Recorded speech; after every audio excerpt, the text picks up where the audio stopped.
చైర్లేయండి, ఇంకా చైర్లేయండి బ్రదర్.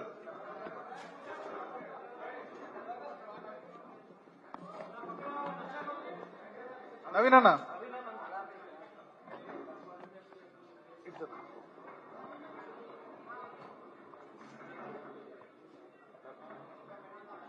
ఇటు కొన్ని చైర్లు తీసుకోండి.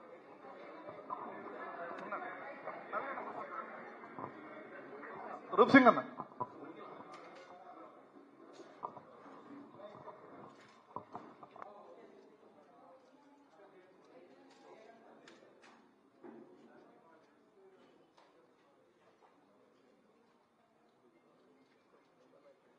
వాళ్ళు తీసుకో.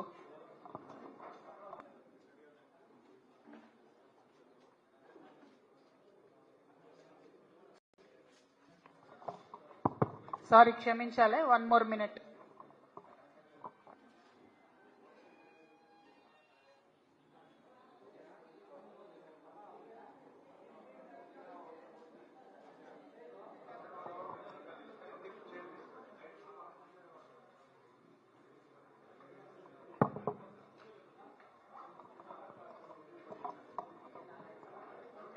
జై తెలంగాణ. అందరికీ నమస్కారం.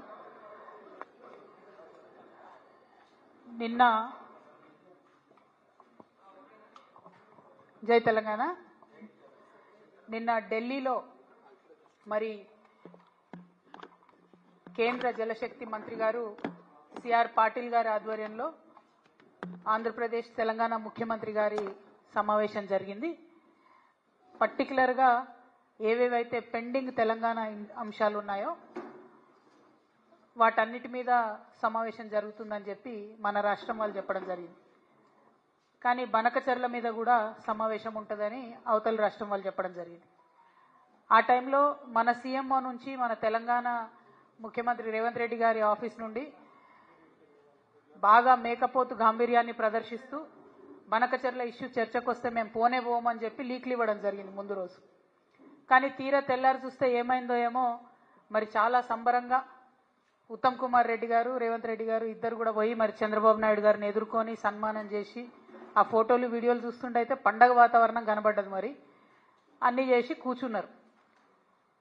సరే మీటింగ్ పోయినరు. మీటింగ్ పోయినాక నేను మీ అందరికీ తెలుసు ఎప్పుడు కూడా సమాచారం లేకుండా మాట్లాడను, నిర్దిష్టమైనటువంటి ఆధారాలు లేకుండా మాట్లాడను. వీళ్ళు మీటింగ్కి పోయినరు, జలశక్తి మీటింగ్కి. మొట్టమొదటి అంశమే ఎజెండాలో బనకచెర్ల జరిగింది. అక్కడ మొట్టమొదటి అంశం బనకచెర్ల ఉంటే కూడా కనీసం పౌరుషం లేకుండా, సిగ్గు లేకుండా ముఖ్యమంత్రి గారు మన ఇరిగేషన్ శాఖ మంత్రి గారు మీటింగ్ మొత్తం కూడా కూర్చొని అప్పనంగా గోదావరి జలాలని గిఫ్ట్ లెక్క చంద్రబాబు నాయుడు గారి చేతిలో పెట్టి రిటర్న్ రావడం జరిగింది. ఎంత దారుణం అంటే ఇది. ఈ బనకచెర్ల ప్రాజెక్టు కనుక జరిగితే గోదావరి జలాలలో తెలంగాణ యొక్క హక్కులు శాశ్వతంగా హరించిపోతాయి. ఈ విషయం తెలుసు, ముఖ్యమంత్రి గారికి తెలుసు, ఉత్తమ్ కుమార్ రెడ్డి గారికి తెలుసు. అయినా అటెండ్ అయినరు, అయినా పోయి ఉల్టా సన్మానాలు చేయించుకొని దండలు వేయించుకొని నీళ్లు అప్పనంగా అప్పచెప్పి వెనక్కి రావడం జరిగింది. నిజంగా ఎంత బాధ అనిపించిందంటే ఆడ చంద్రబాబు నాయుడు గారు సన్మానం చేస్తుంటే ముఖ్యమంత్రి గారి ముఖం ఆనందంతో వెలిగిపోతున్నది. కానీ నాకైతే బలిక బక్రాన్ చూసినట్టు అనిపించింది.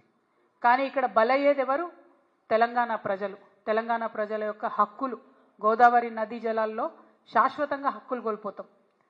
ఇది వాస్తవం, ఇది జరిగింది అక్కడ. ఎందుకంటే ప్రెస్ ఇన్ఫర్మేషన్ బ్యూరో తెలుగులో ఒక ప్రెస్ నోట్ ఇచ్చింది, ఇంగ్లీష్లో ఒక ప్రెస్ నోట్ ఇచ్చింది. మరి వాళ్ళు పర్టికులర్గా చెప్పడం జరిగింది, ఎజెండాలో బనకచెర్ల ఇష్యూ చర్చించినాం, పవర్ పాయింట్ ప్రజెంటేషన్ కూడా ఇచ్చినాం అన్నటువంటి అంశం ప్రెస్ ఇన్ఫర్మేషన్ బ్యూరో చెప్పడం జరిగింది. బయటకు వచ్చి ప్రెస్ మీట్ పెట్టి దారుణంగా మన ముఖ్యమంత్రి గారు బుకాయిస్తున్నాడు, ఆయన బొంకుతున్నాడు. అరే జరగనే లేదు, వాళ్ళు అడిగితే కదా మేము కట్టేది. ఎంత దారుణం ఇది! ఇంత సిగ్గులేనితనం ఉంటుందా? ఇంత ఘోరం ఉంటుందా? ఇంత అన్యాయం ఉంటుందా? జరిగింది వాస్తవంగా. అక్కడ అంతమంది సీనియర్ ఆంధ్ర ఇంజనీర్లు ఉన్నారు, ఇక్కడ సీనియర్ తెలంగాణ ఇంజనీర్లు ఉన్నారు. జరుగుతున్నటువంటి నష్టమేంది, మీరు ప్రదర్శిస్తున్నటువంటి వైఖరేంది? ఇంత నాన్ సీరియస్గా ఉండేటటువంటి ముఖ్యమంత్రికి నిజంగా మన రాష్ట్రాన్ని పరిపాలన చేసే హక్కే లేదు. ముఖ్యమంత్రి గారు తక్షణమే రాజీనామా చేయాలని ఈ సందర్భంగా నేను డిమాండ్ చేస్తూ ఉన్నాను. ఇక ముఖ్యమంత్రి గారు ఇంకో మాట అంటాడు, ఆ మీటింగ్లో మేము 4 విజయాలు సాధించినామని చెప్తున్నారు. ఆ 4 విజయాలు ఏంటిది? ఒకటి, టెలిమెట్రీకి సంబంధించినటువంటి ఇన్స్ట్రుమెంట్స్ మేము ఇన్స్టాల్ చేస్తామన్నారు. అందులో కొత్తదనం ఏం లేదు. ఫేజ్ 1 ఎప్పుడో స్టార్ట్ అయింది, ఇది ఫేజ్ 2.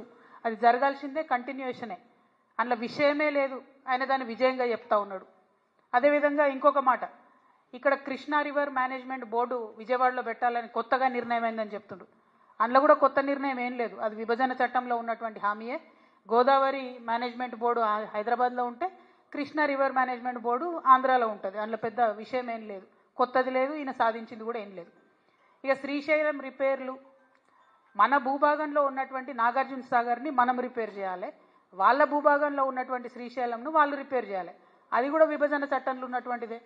ఇప్పుడు ఈయన కొత్తగా సాధించింది లేదు, తెచ్చింది లేదు. దాన్ని కూడా మా విజయమని చెప్తా ఉన్నారు. ఇక 4వది ఆఫీసర్స్ కమిటీ. ఇది కూడా కొత్త విషయం కాదు. ఇదివరకు కూడా ఇదే నదుల అనుసంధానం విషయం జరిగినప్పుడు ఇప్పుడు కూడా ఆఫీసర్స్ కమిటీ వేసిరు, ఇప్పుడు కూడా ఆఫీసర్స్ కమిటీ వేసిరు. ఇప్పుడు ఆఫీసర్స్ కమిటీలో తెలంగాణ అంశాలన్నిటితో పాటు తెలంగాణకు తీవ్రంగా నష్టం చేసేటటువంటి బనకచెర్లను కూడా యాడ్ చేసిండ్రు. అది ఈయన అక్కడ దగ్గరుండి కూర్చొని చూసి సంతకం పెట్టి ఇక్కడికి వచ్చిండ్రు. అదొకటే కొత్తదనం, అదొకటే ఆయన సాధించుకొచ్చిన విజయం. తెలంగాణ ప్రజల హక్కులన్నింటినీ చంద్రబాబు నాయుడు గారి కాళ్ళ దగ్గర తాకట్టు పెట్టి రావడం తప్పితే ఈ మొత్తం అంశంలో రేవంత్ రెడ్డి గారు సాధించినటువంటి విజయం అనేదే లేదు.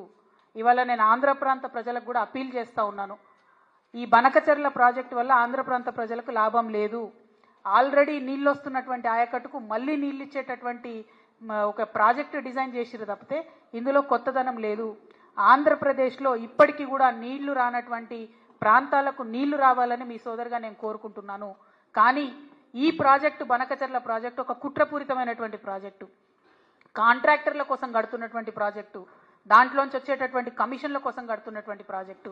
ఇవాళ నేను సవాల్ చేస్తూ ఉన్నాను, ఖచ్చితంగా ఇదే ప్రాజెక్టు మెగా కృష్ణారెడ్డి గారికే ఇవ్వడం జరుగుతుంది. మళ్ళీ మెగా ఇంజనీరింగ్ కంపెనీ నుండి తనకొచ్చేటటువంటి వాటా కోసం మన భవిష్యత్తుని, గోదావరి నది జలాల వాటాను మొత్తం కూడా తాకట్టు పెట్టి మన ముఖ్యమంత్రి రేవంత్ రెడ్డి గారు హైదరాబాద్ రావడం జరిగింది. మీరు చూడండి, ఇది జరగకపోతే రేపు ఈ ప్రాజెక్టు మెగా ఇంజనీరింగ్కి ఇవ్వకపోతే మీరు చూడండి. ఎందుకంటే దీని వెనుక జరుగుతున్నటువంటి కుట్ర అవగాహన ఉన్నటువంటి వ్యక్తిగా నేను చెప్తా ఉన్నాను. ఖచ్చితంగా రేపు ఇదే జరగబోతా ఉంది. ముఖ్యమంత్రి గారు అక్కడికి పోయింది మెగా కంపెనీ కోసం. మెగా కంపెనీలో 85,000 కోట్ల ప్రాజెక్టులో ఆయనకు వచ్చేటటువంటి వాటా కోసం పోయిన తప్ప ఇంకో దానికి పోలే. ఇంకొక మాట, central water commission, Godavari river management board, Polavaram project authority, ఇవన్నీ కూడా Banakacherla project pre feasibility report అని ఉంటుంది, దాన్ని రిజెక్ట్ చేసినాయి. అయినా ఎందుకు పోయినరు, అయినా ఎందుకు కూర్చున్నారు? మళ్ళీ బయటకు వచ్చి ఏం చెప్తారు ముఖ్యమంత్రి గారు? ఇదంతా ఉట్టిదే, అనఫిషియల్, ఇది అనఫిషియల్ మీటింగ్ అంటారు. అసలు అనఫిషియల్ మీటింగ్ ఎందుకు పోయినారు? మరి అనఫిషియల్ మీటింగ్ 2 రాష్ట్రాల ముఖ్యమంత్రులు, ఒక జలశక్తి, కేంద్ర జలశక్తి మంత్రి ఉంటాడు, దానికి అఫీషియల్గా పిఐబి ఇస్తుందా రిపోర్టు? అంటే అఫీషియల్గానో అనఫీషియల్గానో మొత్తానికైతే చంద్రబాబు నాయుడు గారి ఎజెండా ఇంప్లిమెంట్ చేయడానికి పోయినరు తప్పితే ఇంకోటి కాదు అన్న విషయం ఇవాళ తెలంగాణ ప్రజలందరూ కూడా గమనించుకోవాలి. ఈయన చంద్రబాబు నాయుడు గారికి సద్ది మోస్తున్నాడు, తెలంగాణ బిడ్డలనేమో ఎండబెట్టేటటువంటి ప్రయత్నం చేస్తున్నాడు. ఈ వైఖరిని మేము తీవ్రంగా విమర్శిస్తూ ఉన్నాం. మేము తెలంగాణ జాగృతి నుండి, మీ అందరికీ తెలుసు, ఇదివరకు ఉమ్మడి ఆంధ్ర రాష్ట్రంలో ఉన్నప్పుడు కూడా పోలవరం ప్రాజెక్టు మీద న్యాయ పోరాటం చేసినాం. ఇవాళ మేము చూస్తున్నాం, కాంగ్రెస్ పార్టీ తెలంగాణను ఫెయిల్ చేస్తున్నది. భారతీయ జనతా పార్టీ అయితే మాటనే మాట్లాడతలేదు. అందుకనే మాలాంటి సంస్థలు ఇప్పుడు ముందుకు రావాల్సినటువంటి అవసరం ఉన్నది. తెలంగాణ జాగృతి నుండి న్యాయ పోరాటం చేస్తాం. తప్పకుండా బనకచెర్ల ప్రాజెక్టును ఆపి తీరుతామని కూడా ఈ సందర్భంగా మేము తెలియజేస్తా ఉన్నాము. మరి తెలంగాణకు అన్యాయం జరుగుతుంటే మేకపోతు గాంభీర్యం ప్రదర్శించి ప్రజల్ని మోసం చేస్తున్నటువంటి ముఖ్యమంత్రి గారు ఖచ్చితంగా నేను రిజైన్ చేయాలని చెప్పి కోరుతా ఉన్నాను. అదేవిధంగా నేను ఇంకొక డిమాండ్ కూడా చేస్తున్నా. 21వ తారీఖు నుంచి పార్లమెంటు ప్రారంభమవుతా ఉన్నది. ఈ పార్లమెంటు సమావేశాలలో ఖచ్చితంగా అఖిల పక్షాన్ని తీసుకొని ముఖ్యమంత్రి గారు ఢిల్లీకి పోవాలి. ఒకటి బీసీ బిల్లు విషయం, 2 బనకచెర్ల విషయం, 2 కూడా సాధించుకొని రావాలని చెప్పి ముఖ్యమంత్రి గారిని నేను డిమాండ్ చేస్తూ ఉన్నాను. మళ్ళొక్కసారి ఆంధ్ర ప్రజలకు, ఆంధ్ర ప్రాంత ప్రజలకు కూడా నేను రిక్వెస్ట్ చేస్తున్నా, ఇది కాంట్రాక్టర్ల కోసం, అవినీతి కోసం కట్టేటటువంటి ప్రాజెక్టు తప్పితే ప్రజా ప్రయోజనాల కోసం కట్టే ప్రాజెక్టు కాదు. మా ప్రాంతమైనటువంటి తుపాకులగూడెం నుంచి నదుల అనుసంధానం జరిగితే తెలంగాణ ప్రాంత ప్రజలు కూడా బాగుంటారు, ఆంధ్ర ప్రాంత ప్రజలకు కూడా వచ్చేటటువంటి హక్కుపుక్తమైనటువంటి నీళ్ళన్నీ కూడా వస్తాయి. కాబట్టి ఈ విషయంలో ఆంధ్ర ప్రాంత మేధావులు ప్రజలు కూడా ఆలోచించాలని చెప్పి, పునరాలోచించాలని చెప్పి చంద్రబాబు నాయుడు గారిని కూడా నేను రిక్వెస్ట్ చేస్తూ, తక్షణమే బనకచెర్ల ప్రాజెక్ట్ ఆపాలే, ఆపకపోతే మాత్రం మేము న్యాయ పోరాటం చేస్తాం. ఈ దేశంలో న్యాయ వ్యవస్థ మీద మాకు నమ్మకం ఉన్నది. మా ముఖ్యమంత్రి యొక్క అచేతన స్థితికి మేము చాలా బాధపడతా ఉన్నాం. ఆయన తక్షణమే రాజీనామా చేస్తే ఈ రాష్ట్రానికి మంచిదని కూడా మేము కోరుతా ఉన్నాం. Thank you. జై తెలంగాణ, జై జాగృతి.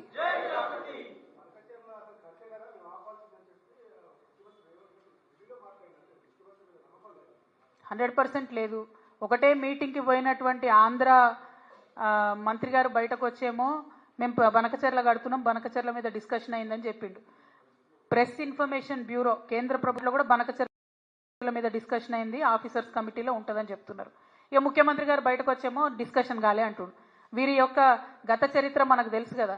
ఆయన పెట్టుకున్న ఓట్లు, ఆయన మాట్లాడిన మాటలు, ఆయన ఎగ్గొట్టినటువంటి రైతు బంధులు, రైతు భరోసాలు, కళ్యాణ లక్ష్మిలు అన్నీ మనకు తెలిసినాయి కదా. సో ఆయన చరిత్ర తెలుసు కాబట్టి ఖచ్చితంగా మన ముఖ్యమంత్రే, మన తెలంగాణ ముఖ్యమంత్రే అబద్ధం ఆడుతున్నాడని తేట తెల్లమైపోయింది అలా ప్రజల ముందట. అందుకే బలంగా చెప్తా ఉన్నాం, ఆయన రాజీనామా చేయాలి, ఆయన పదవిలో కొనసాగేటటువంటి అర్హతనే లేదు. Thank you.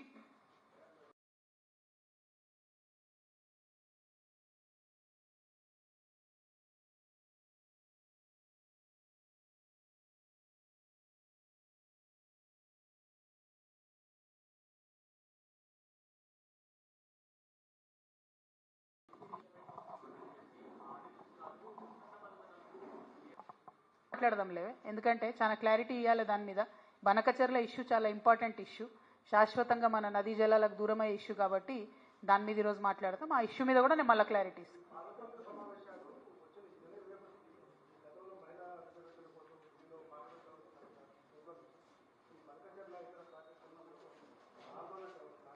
ఇప్పుడు ముఖ్యమంత్రి గారిని మేము డిమాండ్ చేస్తున్నాం, ఆయన అఖిలపక్షం తీసుకొని పోవాలి. ఆయన తీసుకొని పోకపోతే ఢిల్లీకి నేను ఖచ్చితంగా మాకు సహకరించి తోడుగా వచ్చే సంఘాలన్నింటినీ, పార్టీలన్నింటినీ కూడా తీసుకొని కూడా వెళ్తాం. అందులో మోమాటం ఏం లేదు. ఎందుకంటే తెలంగాణ ప్రజల హక్కుల కోసం రాష్ట్ర ముఖ్యమంత్రిగా ఆయన తన బాధ్యతను మర్చిపోవచ్చు, కానీ మేము మర్చిపోలేదు. తెలంగాణ జాగృతిగా న్యాయ పోరాటం చేస్తాం. అవసరమైతే ఢిల్లీ బేస్డ్గా కూడా ఆందోళనకు కూడా రూపకల్పన చేస్తాం.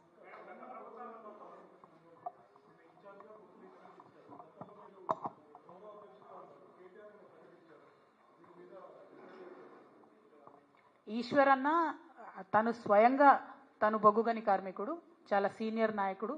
మా జగిత్యాల జిల్లాకు కూడా మేము ఆయనను పెద్దనగా పిలుచుకుంటాం. అటువంటి నాయకుడికి ఇన్ఛార్జ్ ఇవ్వడం డెఫినెట్గా తెలంగాణ బొగ్గుగని కార్మిక సంఘం మంచిగా పనిచేస్తుందని, చేయాలని కూడా కోరుకుంటున్నాం. Thank you.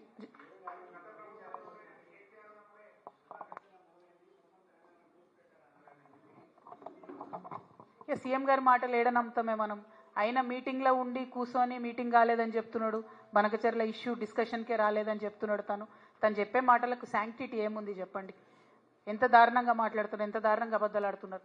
కేసీఆర్ గారి హయాంలో ఈ డిస్కషన్ రాలేదు, వచ్చిందే ఇప్పుడు. వచ్చిన తర్వాత రాచమార్గం వేసిందే ఈయన, రెడ్ కార్పెట్ వేసిందే ఈయన. ఆయన ఇప్పుడు మాట చెప్తారు కదా ముఖ్యమంత్రి గారు, నా స్కూల్ బీజేపీలో అయింది, నా కాలేజ్ టీడీపీలో అయింది, నా ఉద్యోగం కాంగ్రెస్లో అని. ఇంకా కూడా ఆయన కాలేజ్ స్టూడెంటే అనుకుంటున్నాడు. అందుకనే టీడీపీకి చంద్రబాబు నాయుడుకే కట్టుబడి ఉన్నాడు ఇప్పటికి కూడా. ఆయన కోసం మొత్తం అన్ని కూడా మన గోదావరి నదీ జలాలు గిఫ్ట్గా ఇస్తున్నటువంటి పరిస్థితి కనబడుతున్నది. ఇక ఆయన ఎమ్మెల్సీ గురించి నేను మాట్లాడదలుచుకోలేదు, ఆయన జనాభా లెక్కలకెళ్ళి తీసేసిన నేనైతే. కాబట్టి ఆయన మీద డిస్కషన్ అనవసరం మనకు. Thank you. అమ్మ ఏందన్నా నేను చెప్తున్నా కదా, నేను ఆయన జనాభా లెక్కలలో లేరు, ఆయన ఎవరో కూడా నాకు తెలియదు. Thank you. జై తెలంగాణ.